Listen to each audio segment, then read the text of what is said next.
The Middle East may be standing at the edge of a historic turning point. The skies over Iran are no longer calm. They echo with the language of revenge, defiance, and war. After decades of tension, shadow conflicts, and proxy battles, a single dramatic event has shaken the region to its core. Iran's supreme leader, Ayatollah Ali Khamenei, has reportedly been killed in a sudden joint strike allegedly carried out by Israel and the United States. If confirmed beyond state media reports, this would mark one of the most consequential assassinations in modern geopolitical history. And now, the question dominating global headlines is this: has the real war just begun? According to Iranian state media, the attack took place on February 28 in what has been described as a coordinated and unexpected assault. Alongside Khamenei, several members of his family were reportedly killed.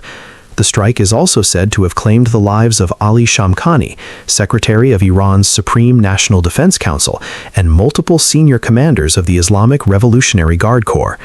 The Qatar-based international news outlet Al Jazeera reported that Iranian state sources confirmed the supreme leader's death shortly after the attack. While independent international verification remains limited, the shockwaves of this announcement have already begun reshaping the regional narrative. Within hours of the confirmation, Iran's powerful military institution, the Islamic Revolutionary Guard Corps, widely known as the IRGC, issued a fiery and uncompromising statement. The message was clear: those responsible for the assassination would face what it called decisive and regret-inducing punishment. The IRGC vowed to launch what it described as one of the most severe offensive operations in history against Israel and the United States. The tone of the statement left little room for diplomatic interpretation. It declared that the hand of Iranian revenge would never release those behind the killing. The IRGC further emphasized that, alongside its volunteer Basij forces, it would continue following the path of its fallen leader. It promised to defend his legacy against both internal conspiracies and external enemies. According to the statement, Iran would move steadily and strategically to deliver what it termed a lesson to aggressors targeting the Islamic homeland. The language signaled not only anger, but also a calculated intention to escalate in a manner that would reshape deterrence in the region. Iran's response did not remain confined to words. In what observers describe as one of the largest direct missile operations in recent years, Iran launched hundreds of missiles toward Israeli territory.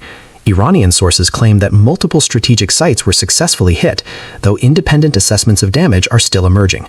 The missile barrage marked a rare and highly visible instance of direct confrontation rather than indirect proxy engagement. But the retaliation did not stop there. Iranian missiles were also reportedly launched toward U.S. military installations across the region, including bases located in Qatar, Kuwait, the United Arab Emirates, Saudi Arabia, Bahrain, and Jordan. If fully verified, such strikes would represent a dramatic widening of the conflict zone and could potentially draw additional regional actors into direct involvement. For decades, tensions between Iran, Israel, and the United States have simmered beneath the surface through cyber warfare, intelligence operations, sanctions, and proxy battles. This moment, however, feels fundamentally different, more direct, more visible, and far more dangerous. Supporters within Iran have framed the retaliation as a justified and powerful response to what they describe as blatant aggression. State-aligned narratives portray the missile strikes as a symbolic and strategic slap against what they call the arrogance of Israel and the United States. From Tehran's perspective, the message is that Iran, despite facing heavy economic sanctions and military pressure, will not remain passive in the face of what it sees as existential threats. On the global stage, reactions have been cautious but deeply concerned. Analysts warn that eliminating a sitting supreme leader is not just a tactical strike, it is a move that could permanently alter the strategic balance of power in the Middle East.